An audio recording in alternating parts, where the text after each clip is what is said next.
দর্শক, বর্তমান বিশ্বে ভৌগোলিক, রাজনৈতিক এবং অর্থনৈতিক ব্যাপকভাবে প্রতিযোগিতা শুরু হয়েছে। আর এই প্রতিযোগিতা থেকে কিন্তু একে অপরের প্রতি কিন্তু যেকোনো সময় আক্রমণ করার মতো একটা পরিস্থিতির সৃষ্টি হচ্ছে।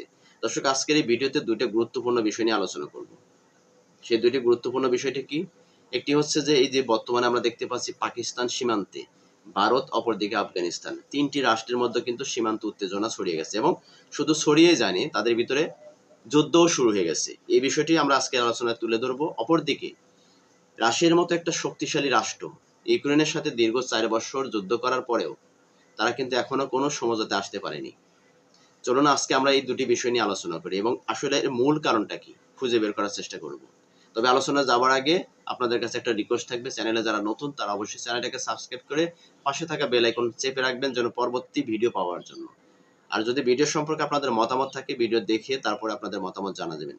যদি ভালো লাগে লাইক, কমেন্ট, শেয়ার করবেন। চলুন আমরা মূল আলোচনায় যেটাই আমরা যেতে চাচ্ছি যে প্রথমে আমরা জেনে নেব যে আসলে বর্তমানে যে পাকিস্তান এবং ভারত, আফগানিস্তান ৩ টি রাষ্ট্রের সীমান্ত উত্তেজনা ছড়িয়ে পড়েছে এবং শুধু ছড়িয়ে যায় না, আমরা গত ২ দিন ধরে দেখছি একটি বিষয় যে পাকিস্তানের বিমান বাহিনী সেটা আফগানিস্তানের সেখানে সামরিক বা যারা এই যে অস্ত্রধারী সংগঠন আছে সেই সংগঠনকে লক্ষ্য করে সেখানে বিমান হামলা চালিয়েছে এবং সেখানে বেশ মানুষ হতাহত হয়েছে। দাবি করা হচ্ছে যে সেখানে জঙ্গি সংগঠন হত্যা করা হয়েছে। অপরদিকে আফগানিস্তান থেকে বলা হচ্ছে যে সেখানে সাধারণ মানুষকে হত্যা করা হয়েছে। যেখানে পাকিস্তান এবং আফগানিস্তানের সাথে কি নিয়ে দ্বন্দ্ব? আমরা জানি প্রতিনিয়ত ভারতের সাথে পাকিস্তানের সাথে সীমান্ত নিয়ে, সামরিক শক্তি নিয়ে তাদের ভিতরে উত্তেজনা আছে। কিন্তু আফগানিস্তানের সাথে পাকিস্তানের সম্পর্কটা কি? আমরা জানি যে ২ টি মুসলিম রাষ্ট্র। কিন্তু এই ২ টি মুসলিম রাষ্ট্র হওয়া সত্ত্বেও প্রায় দেখি যে তাদের ভিতরে সামরিক উত্তেজনা, আঞ্চলিক উত্তেজনা, বর্ডার ভিত্তিক উত্তেজনা কেন লেগে থাকে? দেখুন, পাকিস্তান প্রতিনিয়ত দাবি করে আসছে যে পাকিস্তানের যে এই যে বর্ডার ভিত্তিক, অর্থাৎ তাদের যে বর্ডারে যে সমস্ত অস্ত্রধারী সংগঠন, বিভিন্ন সংগঠনগুলো আছে অস্ত্রধারী সশস্ত্র বাহিনী, এই সমস্ত বাহিনীগুলো নিয়ন্ত্রণ করা হচ্ছে আফগানিস্তান বর্তমান তালেবান সরকার। যার কারণে এই যে সশস্ত্র বাহিনী থেকে প্রায় আমরা দেখে থাকি পাকিস্তান সামরিক শক্তির উপরে তারা কিন্তু অনেক সময় আক্রমণ করে বসে এবং সেখানে গত ৩ দিন আগে আমরা দেখেছি যে পাকিস্তানের ৩ জন সেনা সদস্য তারা কিন্তু নিহত হয়েছে এই সশস্ত্র গোষ্ঠীর আক্রমণে। যার ফলস্বরূপ পাকিস্তান কিন্তু তারা কিন্তু এই অঞ্চলে আফগানিস্তানের সীমান্তবর্তী এলাকায় তারা ব্যাপকভাবে আক্রমণ করেছে। আক্রমণ করার ফলে এখানে আফগানিস্তানের সশস্ত্র বাহিনী বলেন এবং সাধারণ মানুষ বলেন অনেকটাই ক্ষতিগ্রস্ত হয়েছে, যেটা আমরা প্রতিনিয়ত দেখতে পাচ্ছি। কিন্তু এই বিষয়টি নিয়ে প্রায় আমরা দেখতে পাই যে ২ টি দেশের মধ্যে কিন্তু তারা লেগে যায়, যুদ্ধে জড়িয়ে যায়। কেন জড়িয়ে যাচ্ছে বারবার? আসলে এই গোষ্ঠীটা চাচ্ছে কি? আসলে ২ টি মুসলিম রাষ্ট্রের মধ্যে ৩য় পক্ষের কারো ইন্ধন আছে কিনা? দেখুন, বেশ কিছুদিন আগে একটা রিপোর্টে চলে আসছিল সেটা যে আফগানিস্তানের সশস্ত্র গোষ্ঠীকে অনেকটাই ভারত সাপোর্ট দিয়ে যাচ্ছে, অর্থাৎ পাকিস্তানের বর্ডারে সীমান্তবর্তী যে সমস্ত আফগানিস্তান নিয়ন্ত্রিত যে সমস্ত জঙ্গি সংগঠনগুলো থাকে তাদেরকে ভারতের গোয়েন্দা সংস্থারা তারা নিয়ন্ত্রণ করে এবং অর্থনৈতিক দিক দিয়ে তাদেরকে ব্যাপক সহযোগিতা করে, সশস্ত্র মানে সামরিক দিক দিয়েও তাদেরকে সহযোগিতা করে। এটা পাকিস্তান গোয়েন্দা সংস্থা বুঝতে পারছে যে এই সমস্ত জঙ্গি সংগঠনগুলোকে যারা প্রতিনিয়ত পাকিস্তানের সামরিক শক্তির উপরে হস্তক্ষেপ করে, আক্রমণ করে, তাদেরকে নিয়ন্ত্রণ করে আফগানিস্তান সামরিক দিক দিয়ে বা কৌশলগত দিক দিয়ে। কিন্তু ভারত এবার তাদের পিছিয়ে লেগেছে। ভারত তারা অর্থনৈতিক এবং অস্ত্র দিয়ে তাদেরকে সহযোগিতা করে। এই বিষয়টি যখন পাকিস্তান গোয়েন্দা সংস্থা বুঝতে পেরেছে তখন পাকিস্তান প্রতিনিয়ত এদেরকে দমন করার জন্য তারা মাঝে মধ্যে দেখা যায় যে তারা আক্রমণ করে বসে, সেটা ভয়ঙ্কর একটা আক্রমণ করে বসে। এখানে কিন্তু জঙ্গি সংগঠনের অনেক সদস্যরা কিন্তু তারা মারা গেছে। এবার বোঝেন যে ভৌগোলিক অবস্থানটা কি তৈরি হয়েছে। আধিপত্য বিস্তার, ক্ষমতার লড়াই, অর্থনৈতিক, সামরিক সকল ক্ষেত্রে লড়াইয়ের প্রতিযোগিতার ফলাফল হচ্ছে এই যুদ্ধ। অপরদিকে আমরা যে বিষয়টি নিয়ে আপনাদের সাথে কথা বলার চেষ্টা করেছি, এই যে রাশিয়া এবং ইউক্রেনের মধ্যে যুদ্ধ চলমান দীর্ঘদিন যাবৎ, আজকে ৪.৫ বছর ধরে ২ টি রাষ্ট্রের মধ্যে যুদ্ধ চলছে আধিপত্য বিস্তার করাকে কেন্দ্র করে। ক্ষমতার লড়াই, ক্ষমতার লোভ এবং অপরজনকে দামিয়ে রাখার একটা মানসিকতা, এখান থেকে কিন্তু এই ২ টি রাষ্ট্রের মধ্যে যুদ্ধ শুরু হয়েছে। আজকে দেখেন, রাশিয়ার মতো একটা শক্তিশালী রাষ্ট্র যেটা ইউক্রেনকে দামানোর খুব সহজ একটা বিষয় ছিল, কিন্তু সবাই ভেবেছিল ৭ দিন বা ১৫ দিন লাগবে রাশিয়ার ইউক্রেনকে দামানোর জন্য। কিন্তু সেই দামাতে আজকে ৪.৫ বছর পার হয়ে গেছে, ইউক্রেনকে কিন্তু কোনোভাবেই কিন্তু নিজের কন্ট্রোলে বা নিয়ন্ত্রণে নিতে পারেনি। কারণটা কি? এর দ্বারা একটা জিনিস প্রমাণ হচ্ছে যে পৃথিবীতে যত শক্তিশালী দেশ হোক না কেন, যদি কারোর উপর আক্রমণ করে, সে যদি একবার সোজা হয়ে দাঁড়াতে পারে, তাহলে ওই পরাশক্তি রাষ্ট্রটাকেই পরাস্ত করতে কোনো সমস্যা হয় না। যেটা আমরা এই সম্প্রতি একটি বিষয় দেখলাম, যে সম্প্রতি একটি যুদ্ধে, সেটা হচ্ছে ইরান এবং যুক্তরাষ্ট্রের মধ্যে যুদ্ধে। ইরানের মতো একটা মধ্যম শ্রেণীর একটি শক্তিশালী রাষ্ট্র যুক্তরাষ্ট্রের মতো এত বড় একটা শক্তিশালী, সামরিক বলেন, অর্থনৈতিক বলেন, সকল দিক দিয়ে যে পৃথিবীর অপ্রতিদ্বন্দ্বী, সেই রকম একটা রাষ্ট্রকে কিন্তু বারবার পরাস্ত করছে এই ইরান। তেমনি ইউক্রেনের মতো একটা দুর্বল রাষ্ট্র, সে নাকি রাশিয়ার মতো একটা পরাশক্তি রাষ্ট্রকে পরাস্ত করে ফেলতেছে।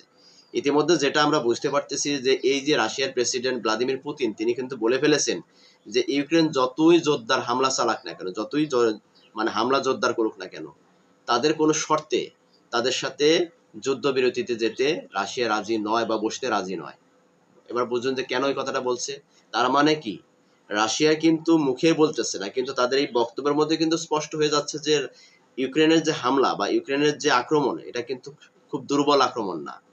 এখানে স্পষ্ট কথা কিন্তু বলে ফেলেছে যে যতই জোরদার করুক, অর্থাৎ ইউক্রেনের বর্তমান যে আক্রমণ, অবশ্যই রাশিয়ার জন্য সেটা মারাত্মক আকার ধারণ করছে। মারাত্মকভাবে কিন্তু ইউক্রেনের পক্ষ থেকে আক্রমণ। দুদিন আগেও একটা রিপোর্ট তৈরি হয়েছিল, যেখানে আমরা দেখেছি যে ইউক্রেনের 600 ড্রোন একদিনে, 660টা ড্রোন একদিনে রাশিয়া ভূপাতিত করছে বলে দাবি করছে। তাহলে একটা রাতে যদি ইউক্রেন থেকে 660টা ড্রোন ছাড়া হয়, এবার বুঝুন যে রাশিয়া আসলে কোন সমস্যার মধ্যে পড়ে আছে।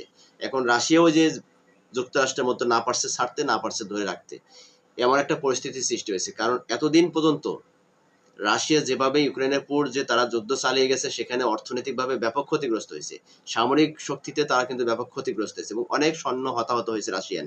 ইভেন এখন একটা মানে তথ্য উঠে এসেছে যে রাশিয়ান সৈন্যরা তারা যুদ্ধে যেতে নারাজ, তারা ইউক্রেনের যুদ্ধে অংশগ্রহণ করতে তারা বেশ কিন্তু দ্বিমত পোষণ করছে। আর এর কারণে ঊর্ধ্বতন কর্মকর্তারা সৈনিকদের উপর ব্যাপকভাবে নির্যাতন নিপীড়ন করছে। এই তথ্যটা উঠে আসার পরে বোঝা যাচ্ছে যে আসলে রাশিয়া কিন্তু এখন ফাটাবাসের চিপার মধ্যে পড়ে গেছে। তারা কিন্তু ভৌগোলিকভাবে অনেক শক্তিশালী একটি রাষ্ট্র, সামরিক শক্তি দিয়েও কিন্তু তারা অনেক শক্তিশালী একটি রাষ্ট্র, কিন্তু অর্থনৈতিক ভঙ্গুর একটি রাষ্ট্র। অর্থনৈতিকভাবে এতটা পিছিয়ে পড়েছে, যেটা কিন্তু এখন রাশিয়া কিন্তু ভেঙে যাওয়ার মতো একটা পরিস্থিতির সৃষ্টি হয়েছে। কারণ পৃথিবীর অপ্রতিদ্বন্দ্বী রাষ্ট্র থাকতো রাশিয়া, রাশিয়ার ধারের কাছেও যুক্তরাষ্ট্র বা চীনের মতো রাষ্ট্র পৌঁছাতে পারতো না যদি অর্থনৈতিক স্বাবলম্বী থাকতো। আজকে অর্থনৈতিক পরিস্থিতি খারাপের কারণে রাশিয়ার সামরিক শক্তির দিক দিয়ে এগিয়ে থাকলেও তারা কিন্তু এই দুটি রাষ্ট্রের চাইতেও কিন্তু পিছিয়ে পড়েছে। সেই রাষ্ট্রটি ইউক্রেনের যুদ্ধে অংশগ্রহণ করে এবার আরো একটু পরাস্ত হচ্ছে, যেটা নিয়ে সবাই কিন্তু চিন্তিত। দর্শক, এই বিষয় দুটি এতটাই গুরুত্বপূর্ণ বিষয় দুটা, যে এটাই প্রমাণ করে যে দুটি দেশের মধ্যে, দুটি এই ঘটনার মধ্যে বা দুটি বিষয় যে আমি তুলে ধরলাম, সেটার মধ্যে একটা বিষয় ফুটে উঠে এসেছে যে আপনি যত দুর্বল হন না কেন, আপনি যদি একবার মাথা তুলে দাঁড়ান, তাহলে ভৌগোলিক পরিস্থিতিতে যত শক্তিশালী রাষ্ট্রের সম্মুখীন হন না কেন, তাকে পরাস্ত করতে পারবেন। শুধু সৎ সাহস আর হচ্ছে আপনার কৌশলগত একটা দিক, সেটা যদি আপনার ঠিকঠাক থাকে, তাহলে আপনি যে কোনো রাষ্ট্রকে পরাস্ত করতে পারবেন। কারণ এখানে রাশিয়া কিন্তু পারমাণবিক শক্তিধর রাষ্ট্র, সবচেয়ে বিশ্বের প্রথম 1 নম্বর পারমাণবিক অস্ত্রধারী এটি রাষ্ট্র। কিন্তু এরকম পারমাণবিক অস্ত্রধর থাকলে তো কাজ হবে না। কারণ আজকে যদি রাশিয়া যদি পারমাণবিক অস্ত্র ব্যবহার করে, বিশ্বের যা অন্যান্য পারমাণবিক শক্তিধর রাষ্ট্র তারা তো চুপচাপ থাকবে না, তারাও একদম ধামধুম মেরে দেবে। তো ইচ্ছা করলে আর কি সব অস্ত্র ব্যবহার করা যায় না। এটার জন্য বলছি যে আসলে যে কোনো রাষ্ট্রকে যে কোনো রাষ্ট্র পরাস্ত করতে পারে। আর আজকের এই যে যুদ্ধগুলো বিভিন্ন রাষ্ট্রের সাথে বিভিন্ন রাষ্ট্রে বেজে আছে, শুধুমাত্র ক্ষমতা, আধিপত্য এবং শুধুমাত্র নিজেদের ক্ষমতা জাহির করার জন্য একটা কৌশল মাত্র, আর কিচ্ছু না। দেখেন এখানে যে আমি যেটা বলেছি যে আফগানিস্তান, পাকিস্তান এবং ভারতের এই 3 দেশের সীমান্তে যে উত্তেজনা প্রতিনিয়ত লেগেই থাকে, কারণটা কি? শুধুমাত্র ক্ষমতা, আধিপত্য বিস্তার করা, এই তো, আর কিছু না। নইলে কিন্তু সীমান্ত কি আর কারো সীমান্ত কেউ ঢুকে পড়ে? এখানে আধিপত্য বিস্তার করার জন্য এই 3টি রাষ্ট্র কিন্তু প্রতিনিয়ত তাদের সীমান্ত উত্তেজনা লেগে রাখছে। তো দর্শক, আসলে এই বিষয়গুলোকে আপনারা কিভাবে মূল্যায়ন করছেন? যে বৈশ্বিক যে এই যে ভূ রাজনীতি বা বৈশ্বিক যে পরিস্থিতি, বর্তমানে যে যুদ্ধ একটা পরিস্থিতি, যেটাকে খুব শীঘ্রই তৃতীয় বিশ্বযুদ্ধের দিকে ধাবিত করছে কিনা, এই বিষয়টি নিয়ে আপনাদের মতামত থাকলে অবশ্যই ভিডিওর কমেন্টস করে যাবেন। দর্শক, ভিডিও সম্পর্কে আপনাদের মতামত থাকলে, পরামর্শ থাকলে অবশ্যই দিয়ে যাবেন। আর যদি আপনাদেরকে কোনো ইনফরমেশন দিয়ে থাকি এই ভিডিওর মাধ্যমে, তাহলে অবশ্যই একটা লাইক করে যাবেন ভিডিওতে। ভালো থাকবেন সবাই, সুস্থ থাকবেন। আল্লাহ হাফেজ। আসসালামু আলাইকুম ওয়া রাহমাতুল্লাহি ওয়া বারাকাতুহু।